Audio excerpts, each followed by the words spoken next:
Selamat pagi pemirsa, apa kabar Anda hari ini? Bersama saya Puji Lestari, inilah kabar Indonesia.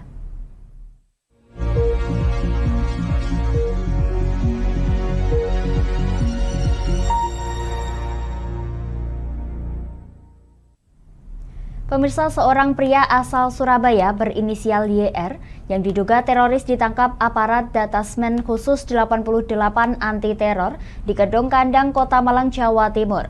Pria itu diketahui baru bekerja selama 3 hari di tempat pembuatan roti milik Pondok Pesantren Putri Hurun In.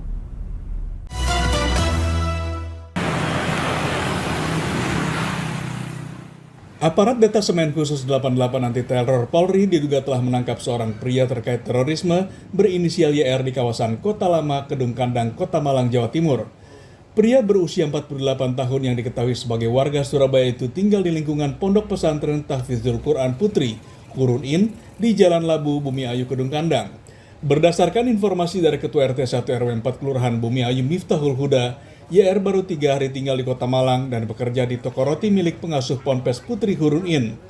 Pada 22 Mei malam, Huda melihat 2 orang pria yang diduga sebagai anggota Polri berseliweran di sekitar pesantren dan tengah mencari seorang pria dengan ciri-ciri tertentu.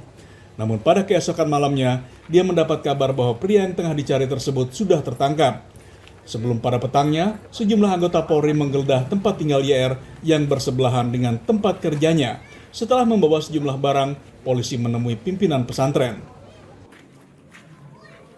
Baru kenal kemarin itu. Baru kenal kemarin? Orangnya pernah laporan ke ART sebelumnya? Enggak. Makanya kita curiga itu siapa gitu.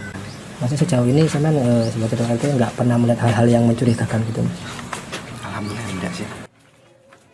Selama ini YR memang belum melaporkan keberadaannya, baik kepada ketua RT maupun RW setempat. Dengan warga sekitar pun, YR juga diketahui jarang berkomunikasi. Hingga berita ini diturunkan, belum ada keterangan resmi dari aparat kepolisian terkait penangkapan terduga teroris tersebut.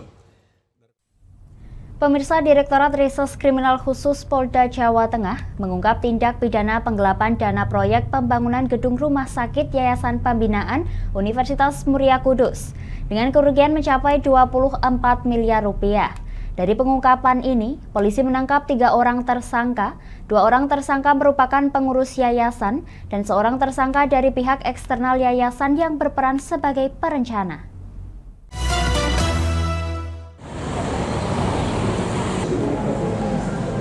Ditreskrim Suspolda Jawa Tengah menangkap 3 orang tersangka dalam pengungkapan kasus penggelapan sekaligus tindak pidana pencucian uang di Yayasan Universitas Muria Kudus. Ditreskrim Suspolda Jateng, Kombes Pol Dwi Subagio pada Rabu 24 Mei menyatakan ketiga tersangka yang diamankan adalah 2 orang pengurus yayasan dan 1 orang di luar yayasan yang merupakan perencana penggelapan dana tersebut. Penggelapan dana proyek pembangunan gedung rumah sakit Yayasan Universitas Muria Kudus tersebut dilakukan pada kurun waktu 2012 hingga 2016 dengan total kerugian mencapai 24 miliar rupiah. Para tersangka mengeluarkan dana yayasan tanpa persetujuan Dewan Pembina Yayasan. Untuk menyamarkan aksinya, pengeluaran dana tersebut seolah-olah digunakan untuk kepentingan yayasan. Namun sebaliknya dipergunakan untuk kepentingan pribadi hingga pembelian aset tanah yang saat ini telah disita polisi. Rumah sakit ini ya sampai saat ini baru sebatas dibangun fondasi dan tiang pancang. Kemudian kegiatan tersebut ya dipertanggungjawabkan anggaran-anggarannya ya, dan anggaran tersebut digunakan untuk kepentingan pribadi. Atas perbuatannya, ketiga tersangka dijerat dengan pasal berlapis yakni tentang penggelapan dengan ancaman pidana penjara maksimal 5 tahun dan pasal tentang tindak pidana pencucian uang dengan ancaman pidana maksimal 20 tahun penjara. Pemirsa, pemerintah kini tengah memfinalisasi pembentukan panitia seleksi calon pimpinan Komisi Pemberantasan Korupsi. Menteri Sekretaris Negara Praktikno menyebut Pansel diharapkan akan bekerja mulai pertengahan Juni selama 6 bulan untuk mencari pengganti Firly Bahuri dan jajarannya.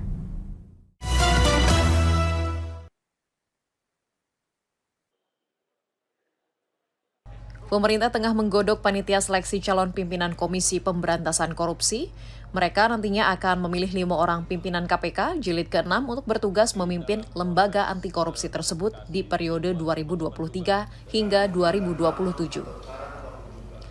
Di mana saat ini, seperti diungkapkan Menteri Sekretaris Negara Pratikno dalam rilis video yang diterima Antara pada 24 Mei, proses pembentukan pansel sudah masuk tahap finalisasi.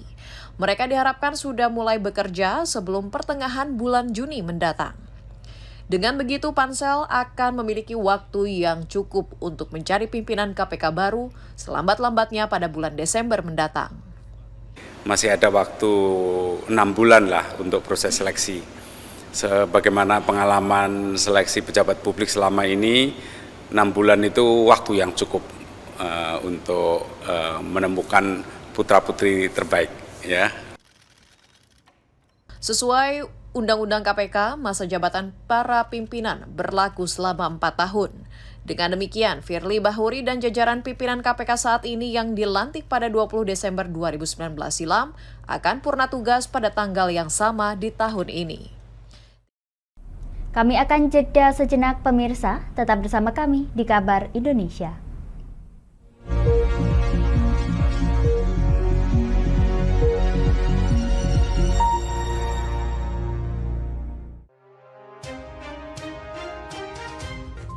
Inilah ketiga anggota komplotan pencuri spesialis pecah kaca mobil setelah melakukan penggelapan 20 sepeda motor dan 2 unit mobil dengan modus retal.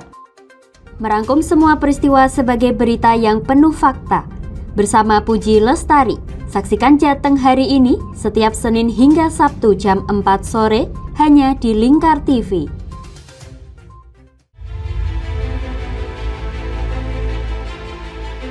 Memberikan pinjaman uang kepada saya dengan bunga 8% per bulan. Membedah opini narasumber, menggali lebih dalam untuk mendapatkan perspektif baru yang lebih faktual. Masalahnya, nota perbaikan kapal itu semua ada di saya. Kenapa Tomo bisa menunjukkan? Demi mendapatkan informasi yang solutif dan terpercaya. Dalam Bedah Opini, setiap Rabu jam 11 siang hanya di Lingkar TV. Di Ayo Ngaji bersama Lingkar TV.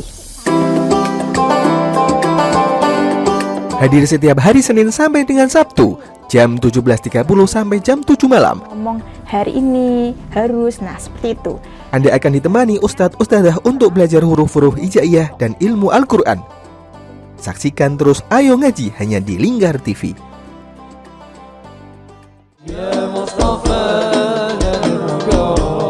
Sirami rohani dengan majelis-majelis penyejuk hati, sajian tayangan hiburan dengan lagu-lagu Islami dan dakwah. Halal, bersih, dimakan maka hasilnya akan bagus. Kami hadir dalam Majelis Nusantara setiap hari pukul 7 malam sampai jam 12 malam hanya di Lingkar TV.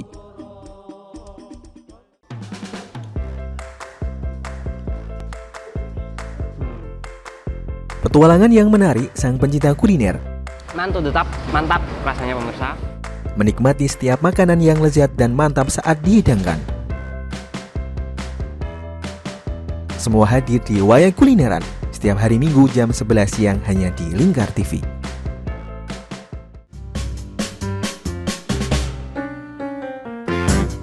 Mari pilih motif batik yang kamu suka di Batik Juliati Warno. Memproduksi dan menjual batik tulis bakaran khas Pati dengan kualitas yang sangat istimewa.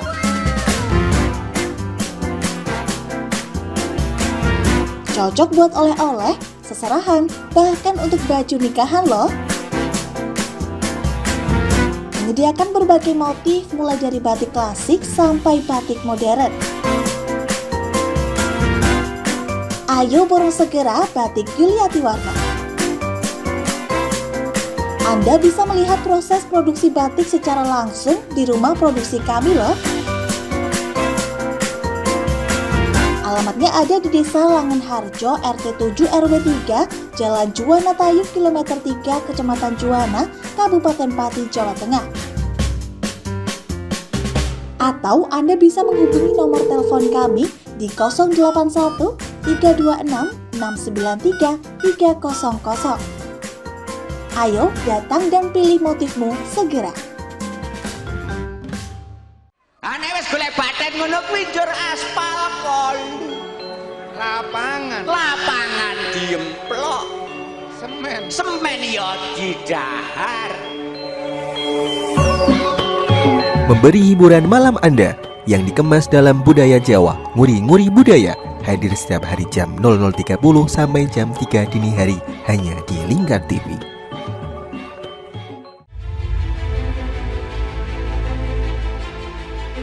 Memberikan pinjaman uang kepada saya dengan bunga 8% per bulan. Membedah opini narasumber, menggali lebih dalam untuk mendapatkan perspektif baru yang lebih faktual. Masalahnya, nota perbaikan kapal itu semua ada di saya. Kenapa Tomo bisa menunjukkan? Demi mendapatkan informasi yang solutif dan terpercaya dalam Bedah Opini. Setiap Rabu jam 11 siang hanya di Lingkar TV. Oke, kembali lagi di Ngobrol Inspirasi. Kini Kak Uns akan menemani sore Anda dengan topik-topik yang menarik. Adik, kita tak selamanya indah, adik. Kayak gitu ya. Ngopi, ngobrol inspirasi setiap hari Selasa jam 3 sore hanya di Lingkar TV. Berpuluh-puluh tahun kita bangsa Indonesia telah berjuang untuk kemerdekaan tanah air kita. Mengupas sejarah Indonesia yang penuh makna. Merdeka atau mati. Berbagai informasi sejarah yang ada di Indonesia, sejarah tradisional warisan bangsa. Semua terangkum dalam Aku Indonesia setiap Senin sampai Sabtu jam 7 sampai jam 11 siang hanya di Lingkar TV.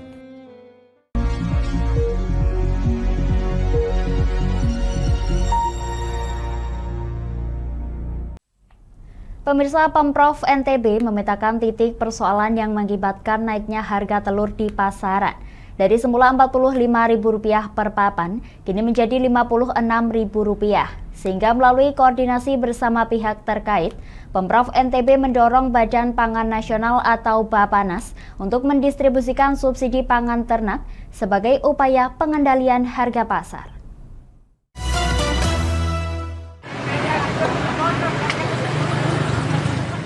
Pemerintah Provinsi Nusa Tenggara Barat memetakan titik masalah pemicu kenaikan harga telur di pasaran sejak beberapa pekan terakhir. Kini, harga telur 30 butir atau per papan semula Rp45.000 menjadi Rp56.000. Adanya peremajaan terhadap induk ayam petelur hingga meningkatnya harga pakan ternak menjadi alasan dari kenaikan tersebut. Selain itu, kebijakan program kesehatan masyarakat menyebabkan tingginya permintaan. Di satu sisi, kenaikan harga pakan ternak berupa jagung memberi imbas keuntungan kepada petani, sehingga dibutuhkan langkah komprehensif yang lebih baik dari sekadar operasi pasar. Melalui rapat koordinasi bersama pihak terkait pada Rabu 24 Mei, Sekretaris Daerah Provinsi NTB Lalu Gita Aryadi mendorong upaya regulasi subsidi pangan ternak yang dapat didistribusikan oleh Badan Pangan Nasional guna menjamin stabilitas harga telur. Soal ketersediaan, Pemprov NTB menjamin stok telur hingga 3 bulan ke depan masih aman karena terbantu dengan produktivitas produsen telur di seluruh Indonesia.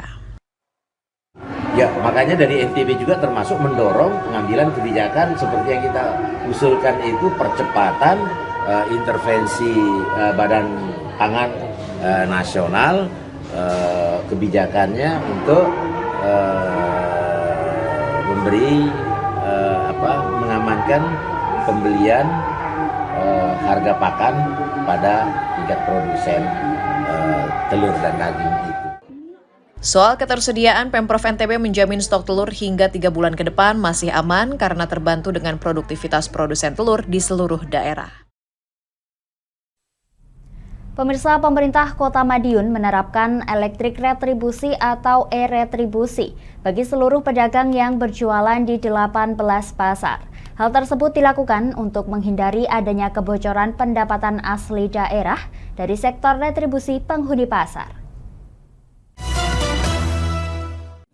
Bapak Ibu sekalian, tamu undangan yang berbahagia. Pasca surat rekomendasi dari KPK beberapa waktu lalu untuk menetapkan e-parkir guna mencegah adanya kebocoran dan praktik korupsi di pasar tradisional, pemerintah Kota Madiun mulai menerapkan e-parkir dan e-retribusi di sejumlah pasar tradisional yang dikelola oleh pemerintah.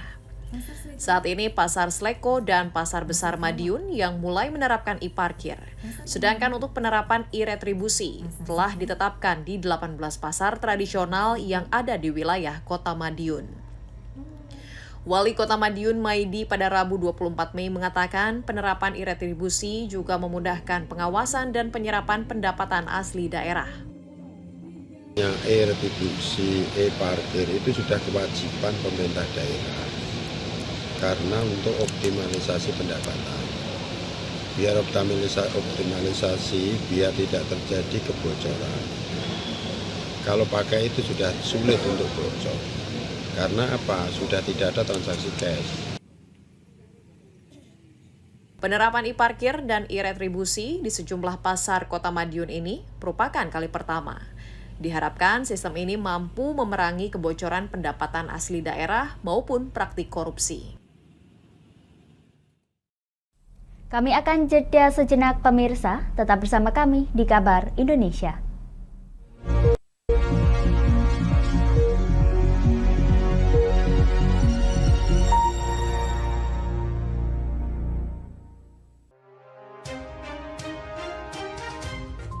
Inilah ketiga anggota komplotan pencuri spesialis pecah kaca mobil setelah melakukan penggelapan 20 sepeda motor dan 2 unit mobil dengan modus retal.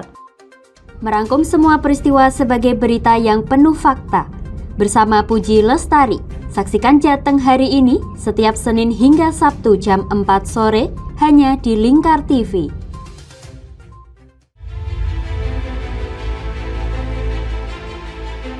Memberikan pinjaman uang kepada saya dengan bunga 8% per bulan. Membedah opini narasumber, menggali lebih dalam untuk mendapatkan perspektif baru yang lebih faktual. Masalahnya, nota perbaikan kapal itu semua ada di saya. Kenapa Tomo bisa menunjukkan? Demi mendapatkan informasi yang solutif dan terpercaya. Dalam Bedah Opini, setiap Rabu jam 11 siang hanya di Lingkar TV. Di Ayo Ngaji bersama Lingkar TV. Hadir setiap hari Senin sampai dengan Sabtu, jam 17.30 sampai jam 7 malam. Ngomong hari ini harus, nah seperti itu. Anda akan ditemani Ustadz-Ustadzah untuk belajar huruf-huruf hijaiyah dan ilmu Al-Quran. Saksikan terus Ayo Ngaji hanya di Lingkar TV.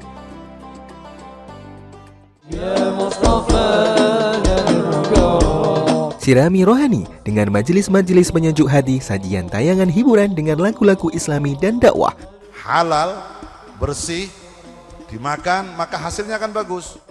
Kami hadir dalam Majelis Nusantara setiap hari pukul 7 malam sampai jam 12 malam hanya di Lingkar TV.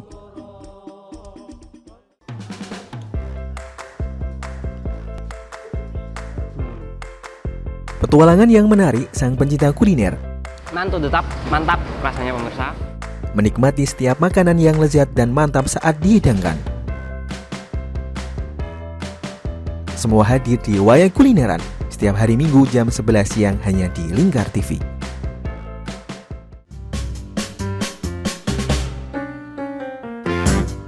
Mari pilih motif batik yang kamu suka di Batik Yuliati Warno. Memproduksi dan menjual batik tulis bakaran khas Pati dengan kualitas yang sangat istimewa.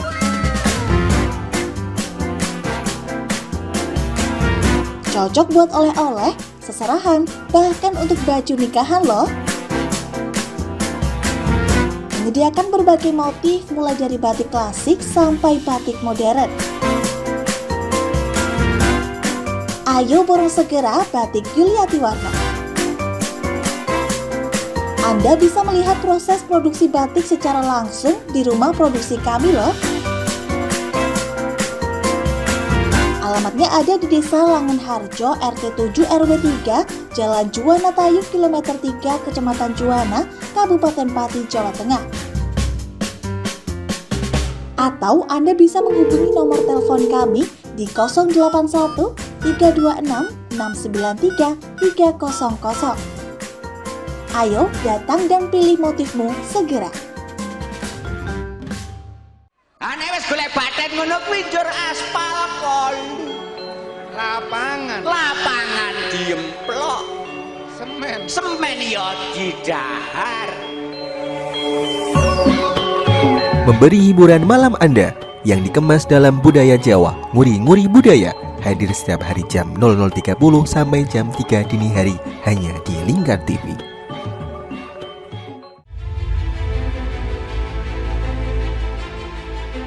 Memberikan pinjaman uang kepada saya dengan bunga 8% per bulan. Membedah opini narasumber, menggali lebih dalam untuk mendapatkan perspektif baru yang lebih faktual. Masalahnya, nota perbaikan kapal itu semua ada di saya. Kenapa Tomo bisa menunjukkan? Demi mendapatkan informasi yang solutif dan terpercaya dalam Bedah Opini. Setiap Rabu jam 11 siang hanya di Lingkar TV. Oke, kembali lagi di Ngobrol Inspirasi. Kini Kak Uns akan menemani sore Anda dengan topik-topik yang menarik. Adik, tak selamanya indah adik, kayak gitu ya. Ngopi, ngobrol inspirasi setiap hari Selasa jam 3 sore hanya di Lingkar TV. Berpuluh-puluh tahun kita bangsa Indonesia telah berjuang untuk kemerdekaan tanah air kita. Mengupas sejarah Indonesia yang penuh makna. Merdeka atau mati. Berbagai informasi sejarah yang ada di Indonesia, sejarah tradisional warisan bangsa. Semua terangkum dalam Aku Indonesia setiap Senin sampai Sabtu jam 7 sampai jam 11 siang hanya di Lingkar TV.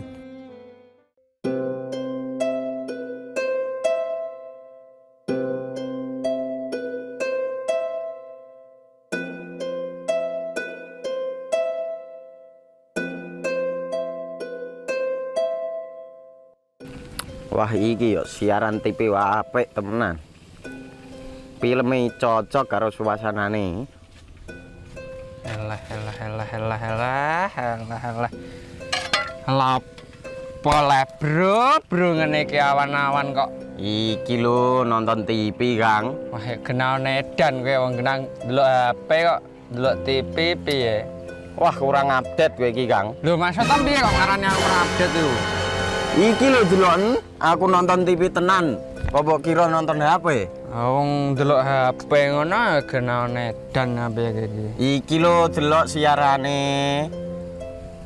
Lho, kok iso ya? Yo TV apa? Jenenge Lingkar TV, Kang. Saiki erane TV kok ngene iki. Kok Lingkar TV nek diae awak dhewe panggone iso nonton TV lewat HP. Kok ngene iki. Ana film-film ngene iku ya? Iya, filme apik-apik kaya ngene iki. Awak dhewe nek sawah leren mbut gawe iso leren delok film-film ngene iki. Padha iso ngene iku. Iso, ora ketinggalan karo cah-cah kae. Duh. HP ku kok ora iso tak nggo ngono piye carane iki? Iki lho Rip, tak doi carane. Piye? Kowe buka Play Store. Play Store, Mas. Yo iku pokoke. Play Store apa? Ketik Lingkar TV. Engko lek wis ngono, klik install. Nah, engko wis ana metu menune Lingkar TV karek ndelok siaran apa ae. Film-filme apik-apik. Berarti film channel Lingkar TV metu nang kene kabeh ra? Iya. Filme wah cocok karo suasana cara didelok ngene. Oh, wis iki iso iki. Iya metu kabeh ngene TV wah. Iya. Ondiange ya. Makane Lingkar TV filme apik-apik kabeh. Iya, aku ngene kok. Lagi reti iki aku malah. Sekolo, ana bocah-bocah ajak ndelok.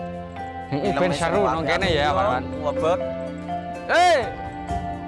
Rene lo. Tak deloki apik-apik ana film Josh iki.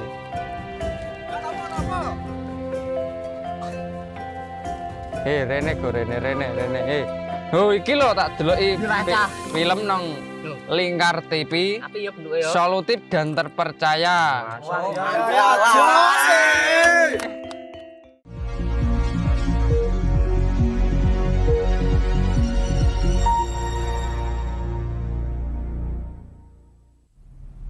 Anda masih menyaksikan Kabar Indonesia pemirsa. PT Kereta Api Indonesia akan memberlakukan grafik perjalanan kereta api atau GPK tahun 2023 mulai 1 Juni tahun 2023. Terkait hal ini di Daob 8 Surabaya, tepatnya di Stasiun Blitar, penumpang harus transit dan bisa langsung pindah ke kereta api lain untuk melanjutkan perjalanan, sehingga perjalanan penumpang lebih cepat. Melalui GPK, PT KAI menargetkan kenaikan penumpang mencapai 20%.